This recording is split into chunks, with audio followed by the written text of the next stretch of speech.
Hey, what's going on, guys? My name is Zach Hendrickson, and today we're making this piece of bar-inspired wall art on this week's episode of The Cutting Board.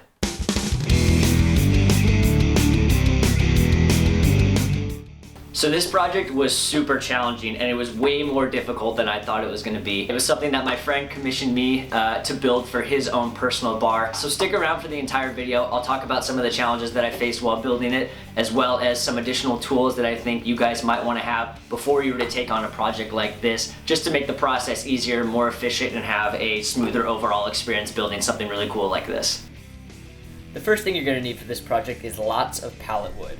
I find the easiest way to get pallets is to go on your local Craigslist, find someone who has pallets in good condition and for a cheap price, and buy them.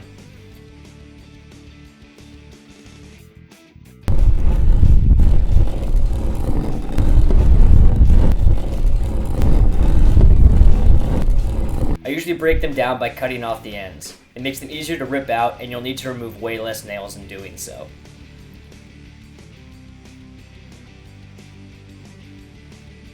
For this project, I realized I could rip out my pieces and then cut them into smaller strips to avoid needing to remove hundreds of old pallet nails.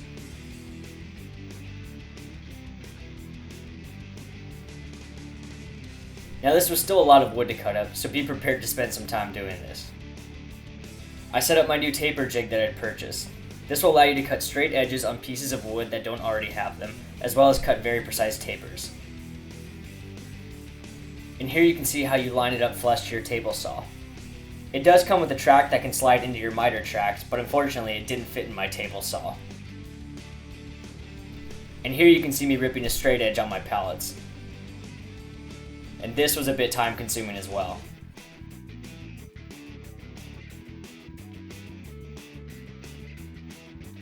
Next, I set the jig to cut all my pallets into 1 1/4 inch strips. Also very time consuming, so just be prepared for that.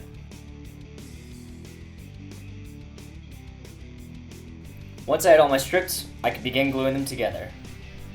Now my goal was to glue them all up at a 45-degree angle to make cutting them into Chevron strips a lot easier.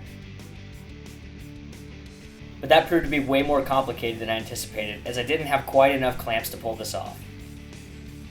I'd also recommend using tons of glue in this stage, and if the glue isn't spread out evenly, your pieces could fall apart pretty quickly even when fully dried.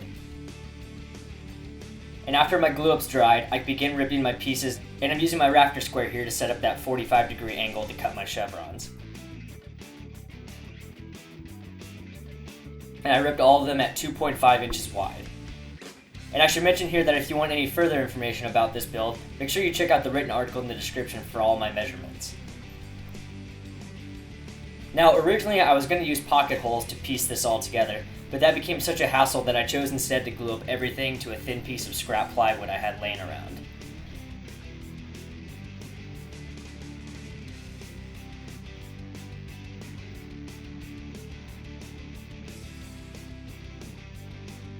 And here's my makeshift 100-pound clamp up.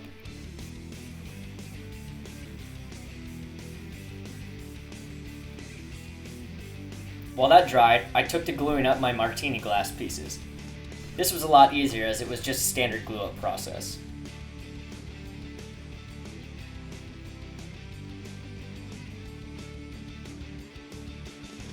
And I was vigilant about keeping everything as flat as possible.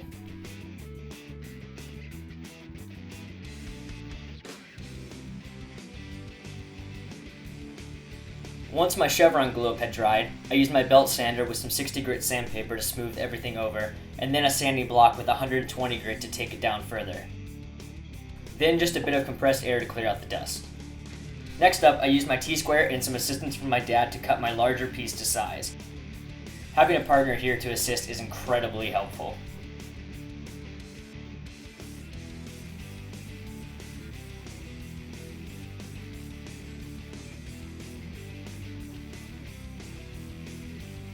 And next, I marked up roughly where I wanted to cut out my Martini glass. And you can see here how having additional clamps could squeeze out some of those gaps in the glue up. I guess you live and you learn.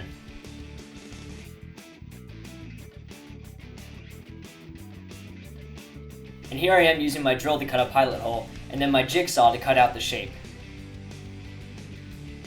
Don't worry about getting everything perfect on your first cut, because for me it took a few passes to get everything clean and straight.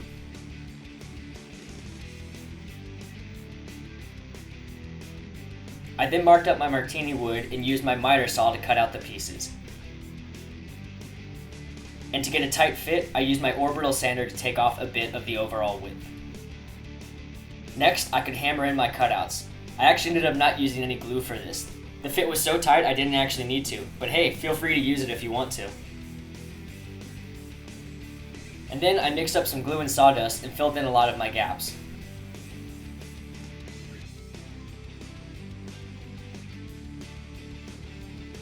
This actually works really well and scrapes off and sands down very easily with some rough grit sandpaper.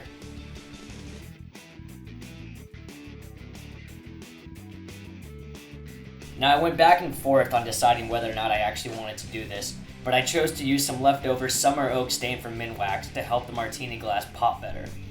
The stain is super thin and still allows a lot of the wood color to show through, and I was super stoked actually at how well it came out. And while that dried, I could cut out my olive using a 3/4 inch dowel that I had laying around.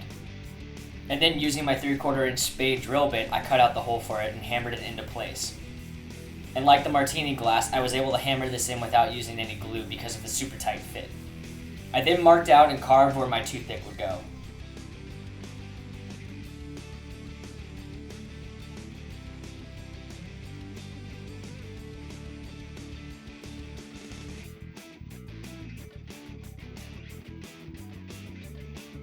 And here I'm using a thin piece of scrap wood that I had sanded down to fit snugly in the hole that I had chiseled out. Again, not perfect, but it works. Last, I could measure my full length and width to cut out my border using a 1x2 in my miter saw. And before I cut them to length, I had stained them with some early American Minwax stain I had lying around. And here's the final glue up of it.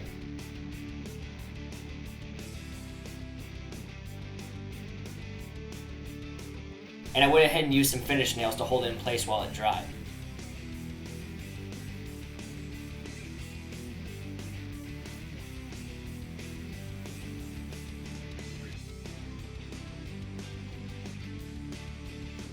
And as a last minute addition, I used a bit of poly on the wood to give the subtle impression of a clear liquid in the Martini glass. It's subtle, but it looks cool.